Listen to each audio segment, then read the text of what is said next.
Hello everyone! We last saw how Sammy Pere was taken from Charles Xavier's school by the Canadian authorities and went back home under the claim that his mother didn't want him to befriend a criminal like Juggernaut. At home, Sammy's father continued to beat him until Cain paid him a visit as he had promised.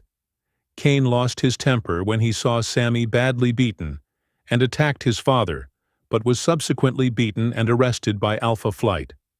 Nevertheless, Sammy's mother left her husband, and Sammy returned to Charles Institute. X-Men Volume 2, number 162, presents the finale of Sammy Pere's story, in which we see Juggernaut, apparently pretending to be working with the Brotherhood of Evil Mutants, who are planning to destroy the X-Men, but he actually infiltrated the evil group, working as a double agent for the X-Men. Black Tom says that Cain has informed him that there's an access way that leads directly into the underground rooms of the X-Men complex, and that Cain has the keypad codes, which will enable the villains to kill the X-Men before they even know. Upon hearing what Tom said, Nocturne tries to run away, while Cain plays his role perfectly, remarking that Nocturne is not one of the Brotherhood, and that she came from another dimension, pretending to be chasing the mutant and catching her. Cain then apparently kills Nocturne, but he actually doesn't even touch her, and whispers to her something. Sammy was there and saw what happened, assuming that Cain was betraying the X-Men, and lashed out at him. Cain tells Sammy that he shouldn't be there, but Sammy spits on Cain, remarking that he disgusts him, and that he is a good guy who believes in the X-Men dream. Sammy tells Cain that he is an X-Man and that he is not getting past him. Black Tom has enough of little Sammy and decides to finish him, attacking him with his powerful tendrils and breaking every single bone in his fragile body. Before dying, Sammy tells Cain that he hates him and doesn't give him the chance to explain himself. Cain loses his temper and attacks Black Tom, ripping his head off, but that does not affect the villain, who tells Cain that this is not a way to behave. Cain then attacks Avalanche and dents his helmet with a punch before engaging the rest of the group. Havoc, Iceman, and Zorn join the fight, but Avalanche uses his powers and opens the earth, then buries the heroes deep under. The Brotherhood attack the X-Men Institute, while Wolverine checks the remains of Sammy's body, saying that no healer on Earth can put him back together again, mistakenly thinking that Juggernaut killed the kid, but Nocturne appears and tells Wolverine and Polaris that Cain was trying to save them all, and that he pretended to kill her, but whispered for her to go and get some help. Meanwhile, Cain and the X-Men survive Avalanche's attack, but can't find Zorn until Cain rips the ground open with a powerful blow and finds him buried but undamaged because he doesn't need to breathe. Cain and the X-Men regroup and go back to the Institute to fight the Brotherhood, where Cain engages Mammomax and pounds on him, demanding to know where Black Tom is.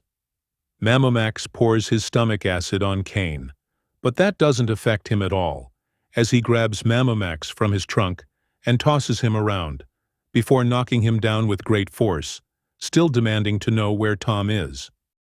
Meanwhile, Rogue attacks Black Tom after she absorbed Wolverine's powers, but Tom proves too powerful and easily subdues her with his tendrils, wondering if Wolverine's healing can put her shattered bits back together.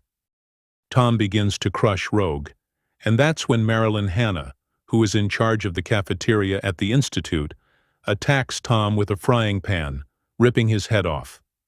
Tom, however, tells Marilyn that he would be offended if he was in this body, but he is not. He is in all the trees, shrubs, and plant life, then proceeds to kill her.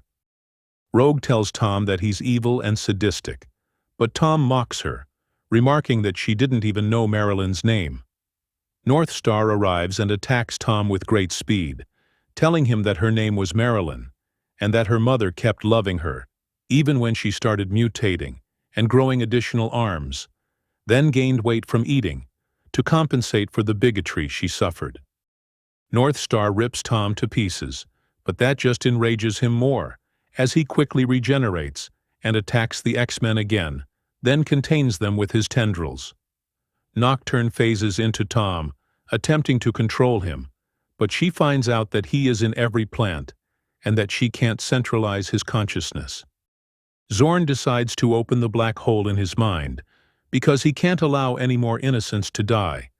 But Kane says they don't know where the villains will go when they get sucked into the black hole, and that they can come back for revenge.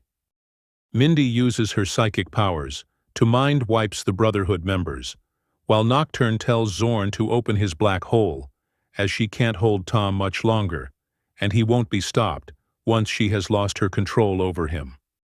Mindy tells Kane that she has wiped Mammomax's mind and urges him to get to safety, but Kane refuses to get away, remarking that he will look out for Nocturne if he survives, but if he doesn't, then maybe he'll get to see Sammy again and show him that he's a hero too. Zorn then opens his helmet and sucks the Brotherhood, along with Kane and Nocturne, into his black hole, saving the day and ending the threat of the Brotherhood of Evil Mutants, once and for all. Later on, in the X-Men Unlimited Infinity comic number 105, Sammy was resurrected on the state of Krakoa by the Five, the group established by Charles Xavier, with the goal of resurrecting all mutants that had died before their time. When Kane heard that Sammy's resurrection was coming on the queue, he went there to welcome him back and to apologize for how his life had come to an end. So that was Kane's story with Sammy Pere, which I consider among Juggernaut's best stories ever told, because it sheds light on Kane's human side and his tendency to become a good person while fighting his inner demons and resisting their temptation to become the avatar of destruction he is doomed to be. Hope you liked the video. Don't forget to subscribe, share, and like. Thanks for watching, and have a nice one.